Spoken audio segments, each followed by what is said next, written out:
కర్ణాటకలో కాంగ్రెస్ పార్టీకి షాక్ తగిలింది. మంత్రి పదవి రాలేదనే కోపంతో ఎమ్మెల్యేలు రాజీనామాలు చేస్తున్నారు.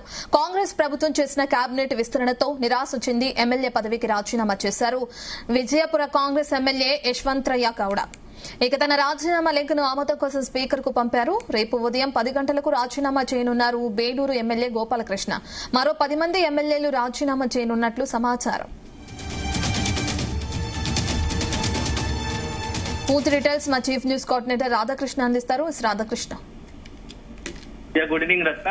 కర్ణాటకలో కేబినెట్ విస్తరణ కాంగ్రెస్ లో పెద్ద ఎత్తున ఓ రచ్చకు తీవ్ర అసంతృప్త జ్వాలకు కారణమవుతోంది. సో కర్ణాటకలో ముఖ్యమంత్రి డీకే శివకుమార్ ప్రభుత్వం 2వ దశ కేబినెట్ విస్తరణ చేపట్టింది. సో 20 మంది ఎమ్మెల్యేలకు మంత్రి పదవులు ఇచ్చింది. దీంతో రాష్ట్ర మంత్రివర్గం రాజ్యాంగం అంటే అక్కడ ఉన్నటువంటిది 34 మందికి సభ్యులకు చేరుకుంది. అయితే మంత్రి పదవులు ఆశించిన వారు చాలా సీనియర్లు ఉన్నారు. సో వాళ్ళకి అవకాశం దక్కకపోవడంతో ఇప్పుడు మొత్తంగా కూడా కేబినెట్ విస్తరణ రచ్చగా మారుతుందని చెప్పవచ్చు. సో ఒకరిపై ఒకరు రాజీనామాలు చేస్తున్న పరిస్థితి కనబడతా ఉంది. ఇప్పటికే అక్కడ 2 ఎమ్మెల్యేలు రాజీనామా చేసినట్టుగా తెలుస్తా ఉంది. అందులో ముఖ్యంగా ఎవరైతే ఇండి ఎమ్మెల్యే యశ్వంతరాయ గౌడ పాటిల్ రాజీనామా చేసి తన రాజీనామా లేఖ స్పీకర్ కి అందించారు. మరొకరు బేలూరు ఎమ్మెల్యే గోపాలకృష్ణ రేపు రాజీనామా చేయబోతున్నట్టు ప్రకటించారు. దీనికి తోడు భద్రావతి ఎమ్మెల్యే సంగమేష్ కూడా తాను రేపు ఈ రాజీనామా విషయంలో ఒక నిర్ణయం తీసుకునే అవకాశం ఉన్నట్టు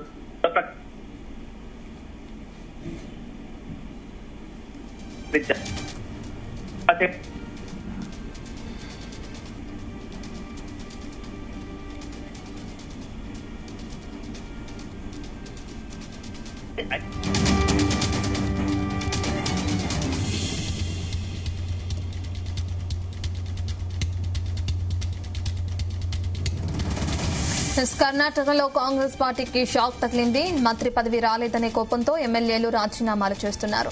కాంగ్రెస్ ప్రభుత్వం చేసిన కేబినెట్ విస్తరణతో నిరాశ చెందిన ఎమ్మెల్యేలు పదవికి రాజీనామా చేశారు. విజయపుర కాంగ్రెస్ ఎమ్మెల్యే యశ్వంతరయ్య గౌడ తన రాజీనామా లేఖను ఆమోదం కోసం స్పీకర్ కు పంపారు. ఇక రేపు ఉదయం 10 గంటలకు రాజీనామా చేయనున్నారు బేలూరు ఎమ్మెల్యే గోపాలకృష్ణ. మరో 10 మంది ఎమ్మెల్యేలు రాజీనామా చేయనున్నట్లు సమాచారం. రాధాకృష్ణ, కంటిన్యూ. రత్న, ఇప్పుడు చేస్తున్న 3 ఎమ్మెల్యేలు రాజీనామాకు సిద్ధపడగా మరొక 10 మంది కూడా రాజీనామా చేయడానికి సిద్ధపడుతున్నట్టుగా తెలుస్తుంది. మొత్తంగా ఇది కర్ణాటక కాంగ్రెస్ లోనే ఒక పెద్ద రకంగా చెప్పాలంటే రచ్చకు లేకుంటే అదే సందర్భంలో పూర్తి స్థాయిలో కాంగ్రెస్ లో కలవరం మొదలైంది. సో ఇప్పటికీ ఒకవైపు కాంగ్రెస్ లో డీకే శివకుమార్ ముఖ్యమంత్రి చేసిన తర్వాత సిద్ధరామయ్య వర్గంలో కొంత అసంతృప్తి. ఏకంగా మాజీ ముఖ్యమంత్రి సిద్ధరామయ్య తను రాజకీయంగా పూర్తి స్థాయిలో నిష్క్రమిస్తున్నాను, ఇక్కడ నేను ప్రత్యక్ష రాజకీయాలు ఉండబోనట్టు కూడా ప్రకటించిన పరిస్థితి కనపడుతుంది. ఇలాంటి తరుణంలో ఇప్పుడు డీకే సిద్ధరామయ్య వర్గాలకు తోడు కదా ఎవరికి వాళ్ళు బ్యాలెన్స్ చేసే పరిస్థితి ఉన్నప్పటికీ తాజాగా ఇప్పుడు మరొక అందుతున్న సమాచారం ప్రకారం మరొక 10 మంది ఎమ్మెల్యేలు రాజీనామా చేయడానికి సిద్ధపడుతున్నట్టు తెలుస్తుంది.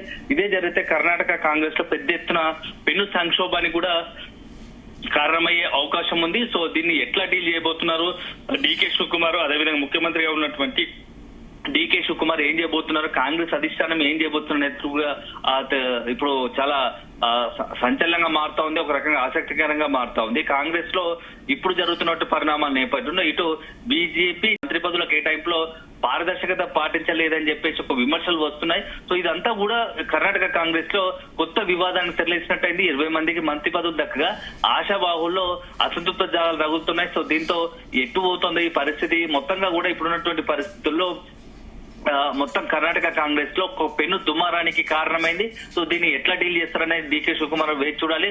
సో ఇది ఇప్పుడు ప్రస్తుతానికైతే 10 మంది ఎమ్మెల్యేలు రాజీనామా చేస్తారని ప్రచారం జరుగుతున్నప్పటికీ రేపు దీనికి సంబంధించి రేపు 11 గంటల తర్వాత మరింత స్పష్టత వచ్చే అవకాశం ఉంది. మొత్తంగా 34 మందికి ఇప్పటి వరకు మొదటి దఫా 2వ దఫా ప్రకారం 34 మందికి కర్ణాటకకు సంబంధించి డీకే శివకుమార్ తన మంత్రివర్గానికి అవకాశం ఇచ్చారు. దీంట్లో భాగంగా మొదటి దఫాలో రామలింగారెడ్డి తనకు సరైన మంత్రి శాఖ దక్కలేదని చెప్పి అల్కపాన్ పెక్కి రాజీనామా చేసిన సంగతి తెలిసిందే.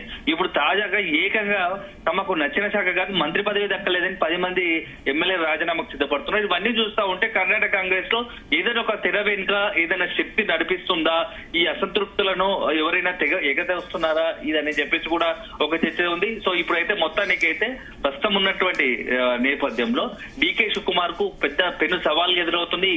ఇలాంటి సవాల్ నుంచి ఎలా గట్టెక్తారు, ఉన్నారు. సో నిజంగా మంత్రి పదవులు ఆశిస్తున్న వారికి సంబంధించినటువంటి వారిని ఎట్లా సాటిస్ఫై చేస్తారో, ఎందుకంటే అసంతృప్తితో రగిలిపోతున్నారు కాబట్టి వాళ్ళకి ఇతరత్ర పదవులు ఏమైనా ఇస్తారా? అయితే కొందరు మనకు సంవత్సరం ముగ్గురు అయితే తమకు సంబంధించిన కార్పొరేషన్ పదవులకు కూడా రాజీనామా చేశారు.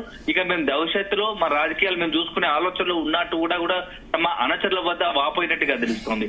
ఇదే జరిగితే కర్ణాటక కాంగ్రెస్ లో పెద్ద సంక్షోభానికి కూడా కారణమవుతుంది. సో ఇప్పుడున్నటువంటి పరిస్థితుల్లో మొత్తంగా ఈ రాజకీయాలు ఎడదారి తీస్తాయి. ఎందుకంటే ఎన్నికలకు మరొక 2 సంవత్సరాల కాలం ఉంది. ఇలాంటి తరుణంలో ఇప్పుడు ఇదంతా వర్గపోరు మాత్రం ఖచ్చితంగా కాంగ్రెస్ కు రాజకీయంగా పెద్ద ఎత్తున నష్టం కలిగజేసే అంశం కాబట్టి, సో ఇలాంటి తరుణంలో ఇప్పుడు కాంగ్రెస్ అధిష్టానం, ఎందుకంటే ఏఐసీసీ అధ్యక్షుడిగా ఉన్నటువంటి మల్లికార్జున ఖర్గే స్వయాన కర్ణాటకకు చెందినవాడు, అందులో సొంత రాష్ట్రంలోనే ఇట్లాంటి జరుగుతుండడం కూడా కొంత కాంగ్రెస్ కి సంబంధించి ఏఐసీసీ అధ్యక్షుడు మల్లికార్జున ఖర్గేకి సంబంధించిన రాష్ట్రంలో ఇట్లా జరిగితే మిగతా రాష్ట్రాలు ఎలా ఉండబోతుంది అనేది కూడా ఒక చర్చ కర్ణాటకలో జరుగుతుంది. ఈ నేపథ్యంలో దీనికి సంబంధించి అసంతృప్తులను ఏకంగా మల్లికార్జున ఖర్గేనే రంగంలో దిగి వాళ్ళందరితో మాట్లాడుతున్నట్టుగా తెలుస్తోంది.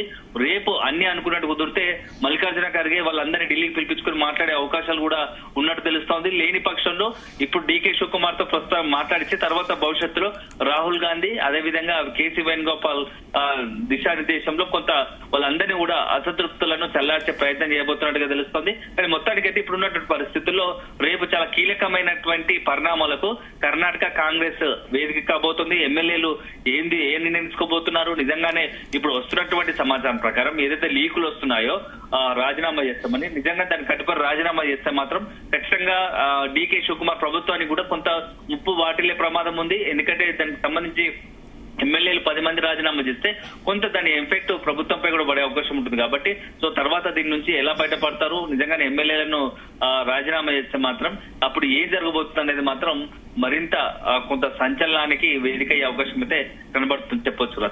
Thank you Radhakrishna.